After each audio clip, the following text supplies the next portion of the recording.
Appreciate very much your presence here this evening, and hope you got your Bibles already out to use as we study together for a few moments this evening. I meant to warn you all this morning, and I didn't, that the clock that sits right here and has been here for some time, it has died, and so I don't have one now. And so just be prepared. Now, as we open up our Bibles here in Revelation chapter 2 tonight, we continue our series of lessons on the seven churches of Asia. And one of the points that we mentioned last week to keep in mind is the fact that while these are seven real churches, seven seems to also have a symbolic meaning. And that is that these seven churches, really what is said applies to all churches throughout history. In other words, every church, or the churches of today, face the same struggles and the same problems that these churches did back during this time. Brother Harkrider said, the seven is used the most often and is the most important number in the book of Revelation because it symbolizes perfectness, completeness, and wholeness. And as the number seven is used symbolically, likewise, the seven churches of Asia depict the Lord's church as a whole. In other words, even though these are things that were written to their specific challenges, there are things that you and I can learn from what was written to these churches. And last week, we talked about the church that was doctrinally sound, but had left its first love. And this evening, we turn our attention to the letter to the church at Smyrna. It is the shortest of all of these letters to the seven churches. In fact, it consists of only 4 verses of what the Lord has to say to the church at Smyrna. Not only is it the shortest, it is one of only 2 letters where there's no complaint or no rebuke. In other words, it's one of the, along with the church at Philadelphia, it is a church where the Lord doesn't say, here's something you need to change. Here's a problem you need to address and repent of. So only 2 of those 7 churches are there no complaint that's found, and this is one of those letters. And so let's turn our attention to what we may refer to as the persecuted church, or the church under pressure, the church at Smyrna. I think to truly appreciate what this church was dealing with, we probably need to understand something about the city itself, and then also we'll mention something briefly about the church and its background here at Smyrna. The city of Smyrna was located about 40 miles north of Ephesus in an area, along with all the other churches in Asia, that would be in modern-day Turkey. If you were to look on a map, here you have Miletus, and then you have Ephesus, and then 40 miles up north you have the city of Smyrna. This is the area that today is Turkey, and you can see that all of those churches that were written there would occupy part of what is modern-day Turkey. The church at Smyrna, or the city at Smyrna, was a city that had been known for its beauty. It had been known for its prosperity.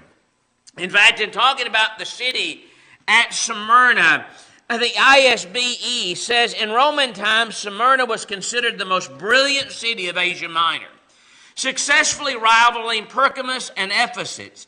Its streets were wide and paved. Its system of coinage was old, and now about the city coins of every period have been found. It was celebrated for its schools of science and medicine and for its handsome buildings. And also commenting upon that, the Lexham Bible Dictionary said it was famous for its beauty. Apollonius of Tyana marveled at how Mount Pagus was crowned with a circle of beautiful public buildings. And the historian Strabo remarked of the city's beauty, wealth, and fine wine. And so this city of Smyrna was a city that was a beautiful and a pretty prosperous city. But while on the outside it looked beautiful and prosperous, it's also a city that became known for its idolatry. In fact, very early on, Smyrna found itself in alliance with the Roman Empire. Before Rome ever came to power, and it had been loyal to Rome, and emperor worship became part of Smyrnan society. Baker Encyclopedia of the Bible said later, with remarkable foresight, she transferred her allegiance to Rome, and in 195 BC built a temple in which Rome was worshipped as a deity. So even before Rome really became the dominant power, they switched their allegiance to Rome. And as a reward for Smyrna's early commitment to the rising Roman influence, the city prospered under Roman rule, partly as a rival to Pergamum and partly as a rival to the prosperous island of Rhodes. Also commenting upon its allegiance to Rome, the Baker Encyclopedia said, because they'd been an ally of the Romans, both on land and sea, the people of Smyrna thought it would be to their credit to build in AD 26 another temple in which the Roman emperor would be honored. The city became the seat of the Caesar cult, which afflicted the church so seriously during the latter half of the first century. So the city of Smyrna was a city that had aligned itself with Rome, and they'd even built temples where Rome and Roman emperors would be worshipped. And what would happen about the time that this letter is being written is that not only was Smyrna worshiping the emperor, but it actually became compulsory. It became required in order to be part of the trade guilds and other things that were at Smyrna. In commenting upon that, Lexham Bible Dictionary said Smyrna was an important seaport in Asia Minor because of its location on the edge of the trade route into Asia Minor. And throughout the Roman period, Smyrna excelled in medicine and science. It was home to guilds of basket fishermen, tanners, silversmiths, and goldsmiths. Membership in these guilds included sacrificing to pagan deity and likely to the emperor as well. Now, if you want to be part of these guilds and engage in the business and transactions in Smyrna, you had to show your loyalty to Rome and actually burn incense or offer sacrifices to these false deities. Brother Harkrider, in his commentary, said later, when emperor worship became compulsory during the reign of Domitian, each citizen was required to burn a pinch of incense on the altar of the shrine to the godhead of Caesar. Having done so, he was given a certificate to guarantee that he had satisfied this duty. And if he didn't satisfy that duty, then there would be consequences economically and engaging in business in Smyrna.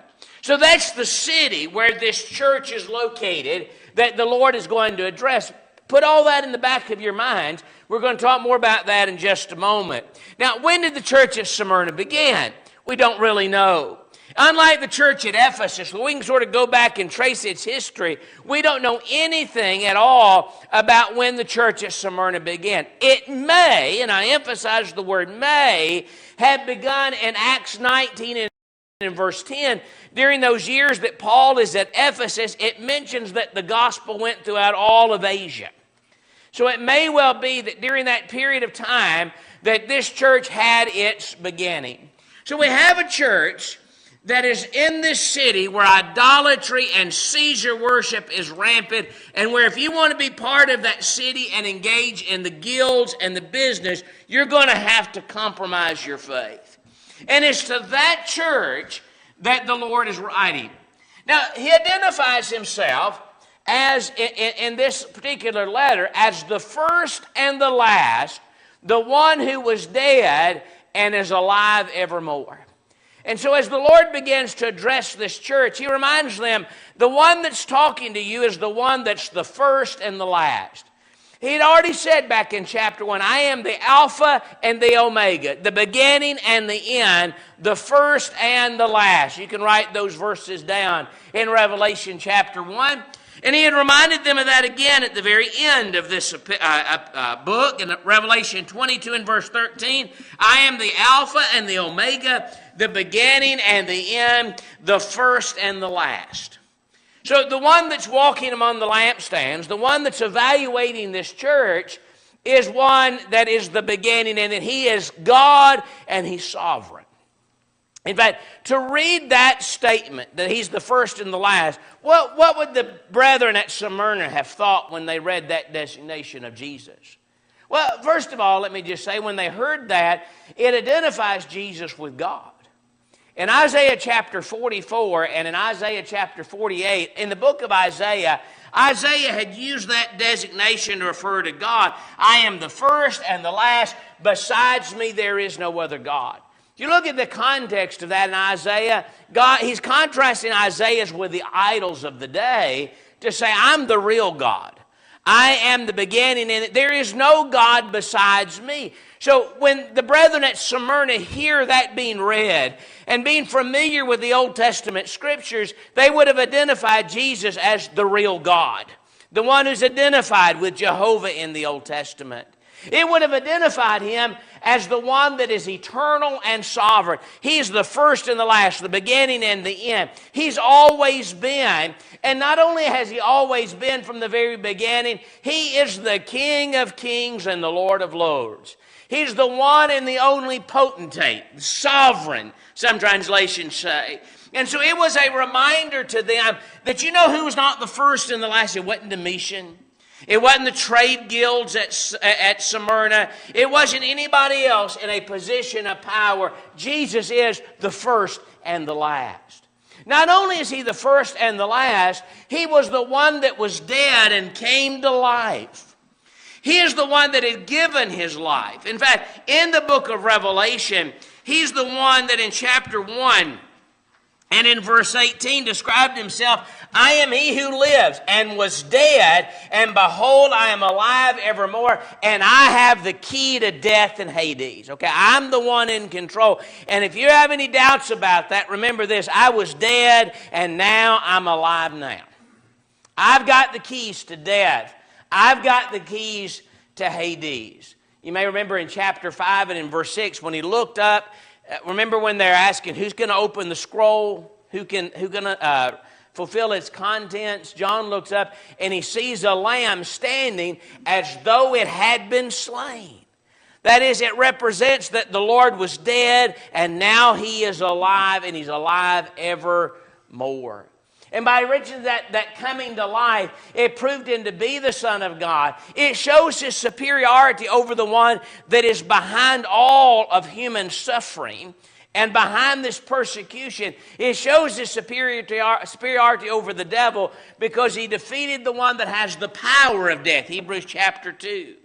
And it would show this crowd, more about this later, that if he was resurrected, if he had the keys to death and Hades, if he had defeated the devil, then no matter what happened, this audience could be resurrected too one day. So I think there's some significance into how he introduces himself. I'm the first and the last. I was dead, and now I'm alive evermore. But having introduced himself, now he turns to talk about the challenges this church faced. And the challenges that the church at Smyrna faced, at least so far as this epistle is concerned, were primarily problems that were from without. In fact, he mentions their tribulation, their poverty, their blasphemy. In fact, 4 things I want you to notice about what this church was facing. Number 1, they were facing tribulation. This word tribulation is a word that describes pressure brought on by the hostility of the world and in the sense of affliction or tribulation. In fact, some say that this word could refer to the grinding of wheat. If you think about wheat under a wheel and that pressure being applied that just grinds that wheat. Or it is used sometimes of the pressure of stomping the grapes in order to get the juice from them.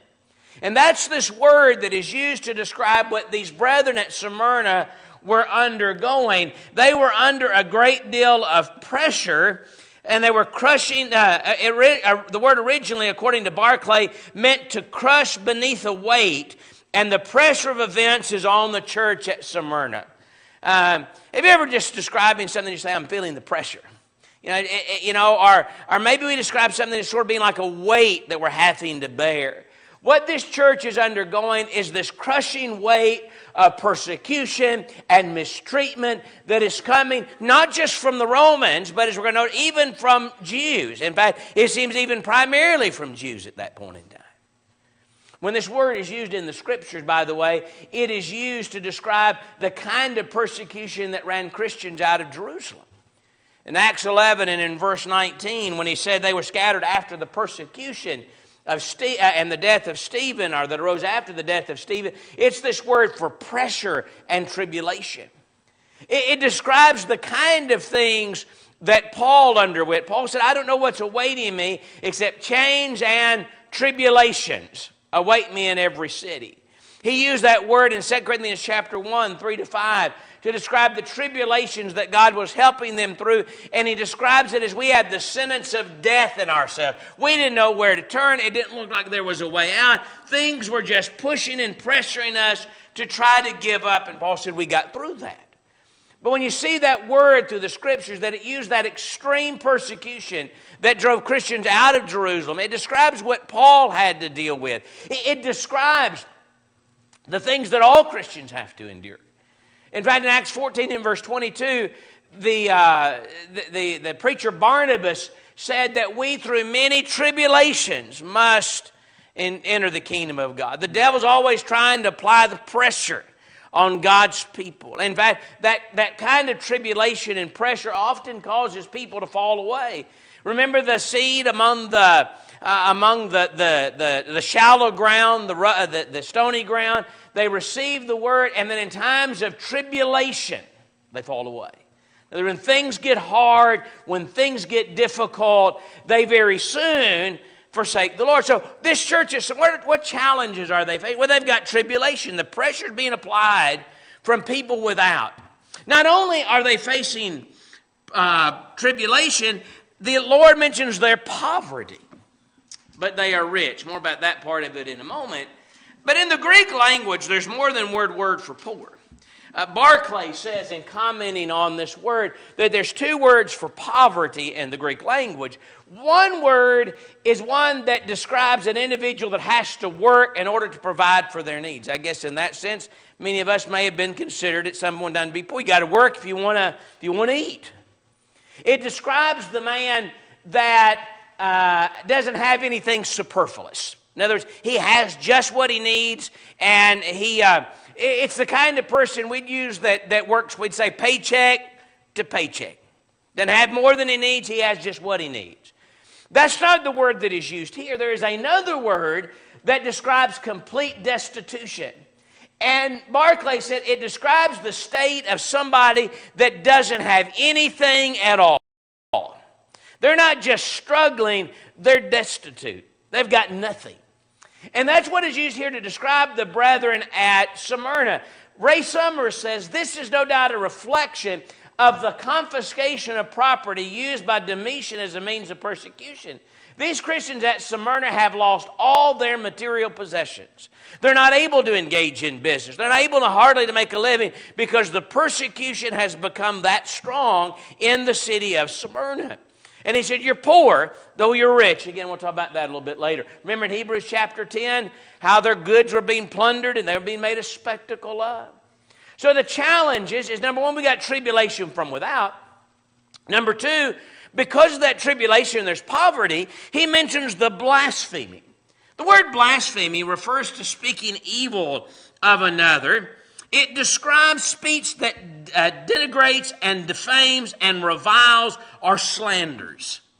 And what he's saying here is not only are you facing tribulation and are you facing poverty, you're being slandered. You're being spoken evil against because of your service to God. In fact, the Bible tells us in many passages, like 1 Peter 2:12, Matthew 5:11, that sometimes when we do the right thing, we're reviled or spoken evil of because of that. And this persecution seems primarily to have come from those who say they are Jews but are not. You know, Paul said in Romans 2, a Jew is not one who is one outwardly, but one who is one inwardly. And I think what he's saying is coming from people that are Jews in the flesh, but they're not really following the Lord, and they seem to be the ones that are blaspheming. In fact, history tells us that the Jews at Smyrna sort of aligned themselves with Rome.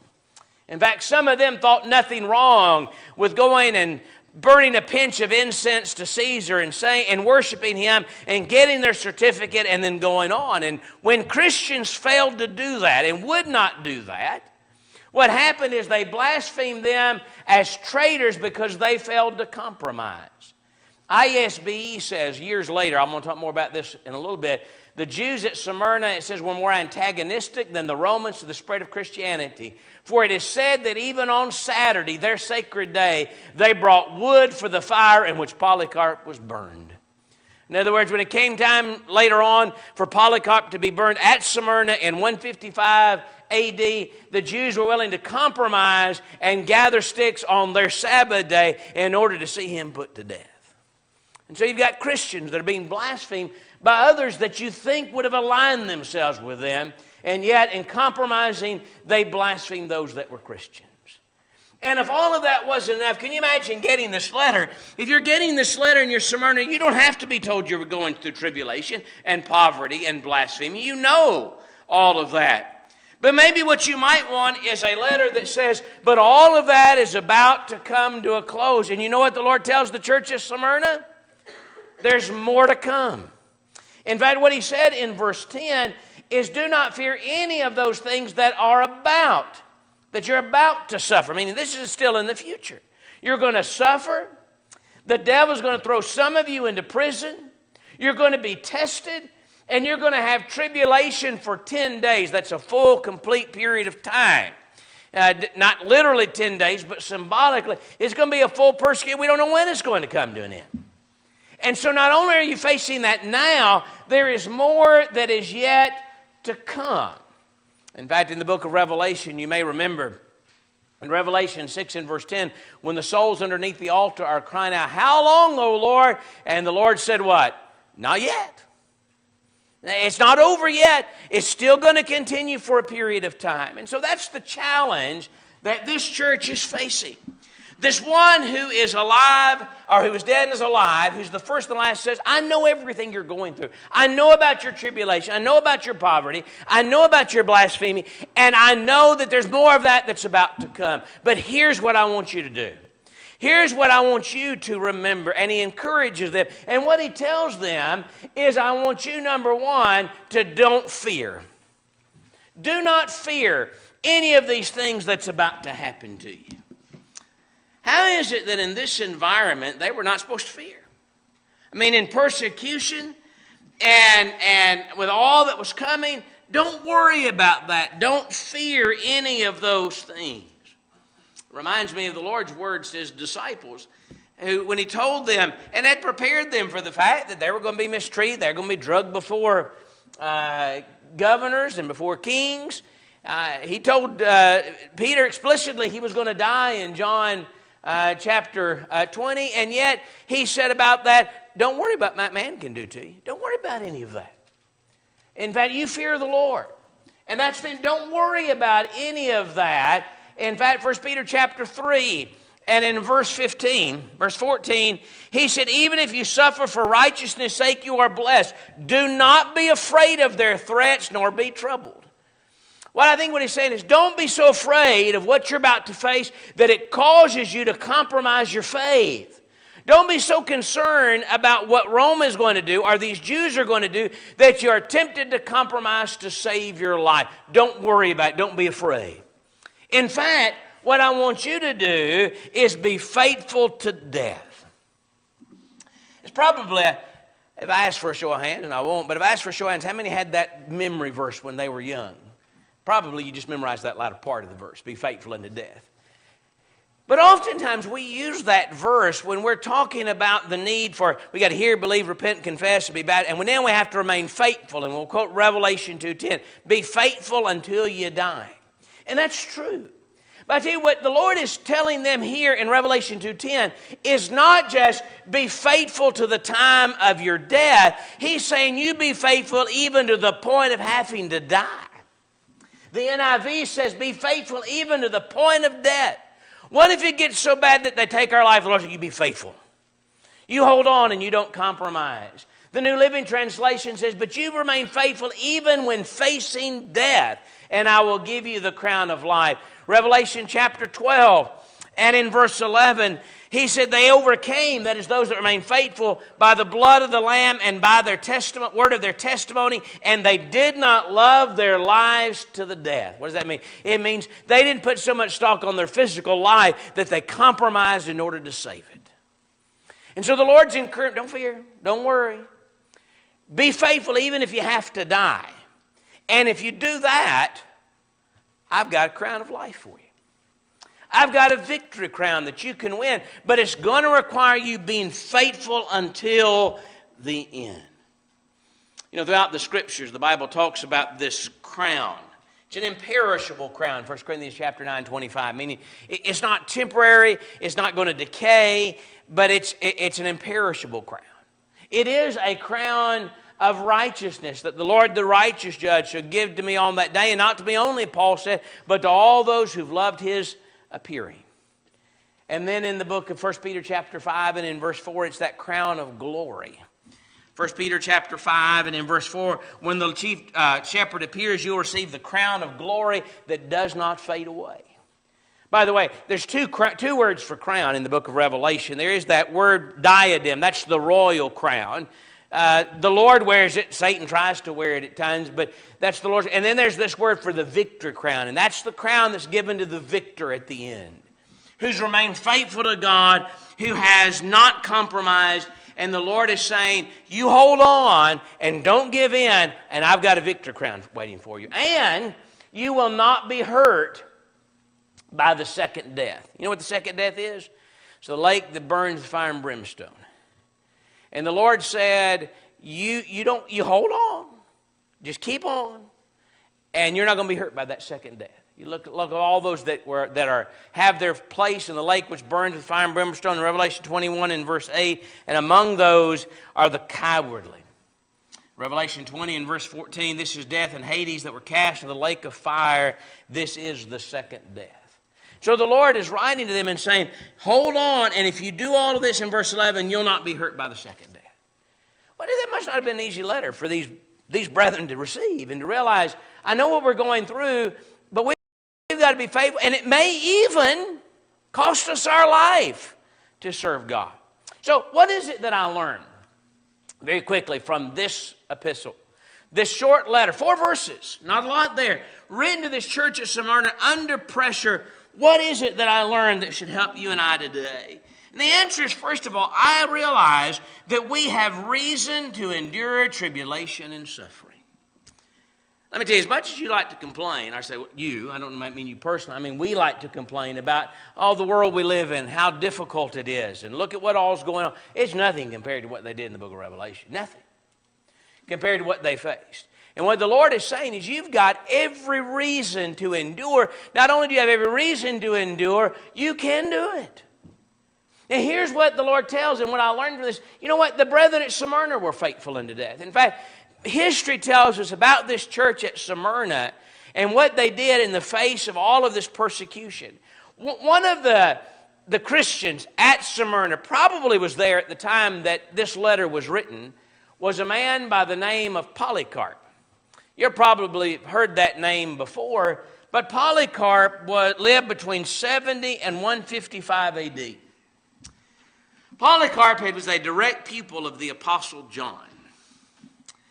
And he was martyred at Smyrna on Saturday, February the 23rd, 155 A.D. So within about 60 years of the writing of this letter. And he was probably present, as we said, when this letter was received, and he was charged to worship Caesar and renounce Christ. And that was the option that he was given. Here's this old man, he's been faithful and trying to serve the Lord, and he's charged, you worship Caesar or else. You know what Polycarp did? What Polycarp said, according to history, is 86 years I've served Christ, and he never did me any wrong. How can I blaspheme the king that saved me? They gathered the fire together, supposedly to burn him, and threatened to burn him at the stake. And when he was threatened with being burned at the stake instead of renounce Christ, Polycarp says, thou threatenest me with fire which burns for an hour, and so is extinguished. But knowest not the fire of the future judgment and that of eternal punishment, which is reserved for the ungodly. But while tarriest thou, bring forth what thou wilt. And he was burned at the stake. You have that kind of faith. You have that kind of determination that in the face of that adversity, like what Polycarp faced at Smyrna, that you could say, do what you will. I'm not going to compromise. I'm going to endure. I'm going to be faithful unto death. You know what the brethren at Smyrna tell me? In this environment, the Lord doesn't reprove them. He doesn't rebuke them. He commends them, but He tells them to keep it up. And what that tells me is in tribulation and suffering, you can serve the Lord. What was it that they knew that helped them endure? What is it that I have to keep in my mind if I'm going to endure? Well, let me just say, first of all, they knew that God's the first and the last. He's the beginning and the end. I think there's a reason that introduces this entire section is God's the one that's in control. God's the one. God is the one that is the ruler over the kingdoms of men. And if He's the first and the last, if He's the only true God, He's the one I'm concerned about, sir. Jesus was raised from the dead. I was dead and now I'm alive. The resurrection of Christ is the central miracle of all of Christianity. Haley says, the Lord's victory over death in His present position should inspire confidence within a church that was about to suffer imprisonment and tribulation even unto death. For He who became dead is now alive and able to give victory over every obstacle, even death. I think probably the attitude could have been of those brethren at Smyrna, if I have to give my life, then so be it. Because Jesus was raised from the dead. He's got the key to death and Hades. And that resurrection from the dead gave them confidence that they would be raised from the dead as well. In the book of 2 Timothy chapter 1 and verse 10, we read about Christ that brought life and immortality to light through the gospel. When Paul was writing to young preacher Timothy, and Paul was on his deathbed, he's trying to encourage Timothy to keep up in the face of all of this opposition. He said in chapter 2 and verse 8, remember that Jesus Christ of the seed of David was raised from the dead according to my gospel. If Jesus was raised from the dead, then I need to be faithful to Him. If Jesus was raised from the dead, I've got a reason to endure. Tell you something else He told them that helped them to endure. We're rich. We are rich. And I'm not talking about physically, you and I probably are rich in comparison to the brethren at Smyrna, in comparison to other people in times gone by. But when He said, you've got nothing. You are destitute. I know you're suffering physically and you don't have anything to your name, but you are rich. You ever take time to think about how rich you are? I mean, Jesus became poor that you through His poverty might be rich.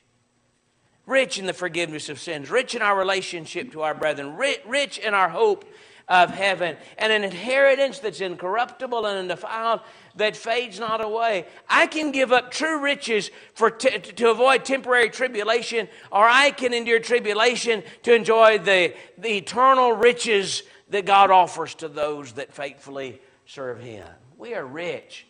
In the book of 2 Corinthians chapter 6 and in verse 10, the Apostle Paul said, as sorrowful yet always rejoicing, as poor yet making many rich, as having nothing and yet possessing all things.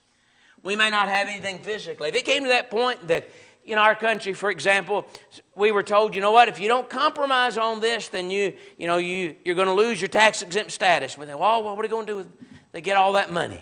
Or you're not going to be able to engage in business. You know what I need to remember? I'm rich.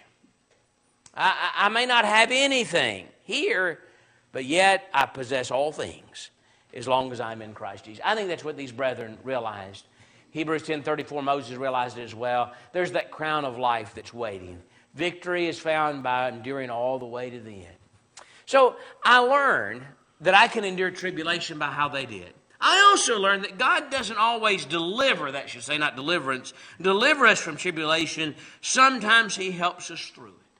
We talked a little bit about that this morning when we talked about David in Psalm chapter 34. But what he tells us, things weren't going to get better immediately. You know, sometimes I hear people when people are going through difficult times, they say, well, it's going to get better. Sometimes it does, but I want to tell you, sometimes, you know what? Sometimes it doesn't always get better. Sometimes things don't always improve immediately. And what I learned is God doesn't always remove our struggles and our suffering. Just like that thorn in the flesh wasn't removed from the Apostle Paul. But what He does is He will deliver us through them. 2 Corinthians chapter 1, 10, 11. Paul praises God for the deliverance that He had given, and he took that as a promise and a confidence in future deliverance. You know what? Sometimes things don't get better. Sometimes from the outside, things get worse for a period of time. And yet we can be faithful to God in spite of that. God doesn't always deliver us from tribulation. Sometimes he tells us what we need to know to get through it. One more point. And that is, do you know who's behind all of that? It is our enemy. Look at Revelation 2 and in verse 10. When he said, indeed, the devil is about to throw some of you in prison, and you may be tested to have tribulation 10 days. It didn't matter whether it's coming from Rome. It didn't matter whether it's coming from the Jews or who else it was coming from. The one that is ultimately behind all of that is the devil. He is the enemy. He walks about seeking whom he may devour. And sometimes what he does is he tries to put the pressure on and get things so difficult that we just want to throw up our hands and quit. That was what the church at Smyrna was facing. Things were getting hard and they're about to get harder. And he's writing to them and said, listen, the devil's not giving up on you, but you don't have to give in to him. You can endure and be faithful to God. The church at Smyrna is not one of those churches that when I think about the churches of the New Testament, just stands out in my mind. Only 4 verses in all of the New Testament say anything at all about this church. And yet you have to be impressed with their endurance and their faithfulness. And they serve as an inspiration and example to you and me today to be faithful even unto death. And we can. And if we do that, we can have that crown of life that is waiting for us. What about you? Are you ready to meet the Lord? Are you ready to give an account of yourself before him? If you're not a Christian, then you don't have that confidence of the crown of life, but you can become a Christian this evening. You can obey the gospel by being buried in the waters of baptism. Maybe there's somebody here that's obeyed and has wandered away and needs to come back. No matter what your need is, this opportunity is provided that you can make those corrections in your life that you need to make so that you can have confidence that you're ready to meet the Lord. No matter what your need is, respond right now together. We stand and we sing.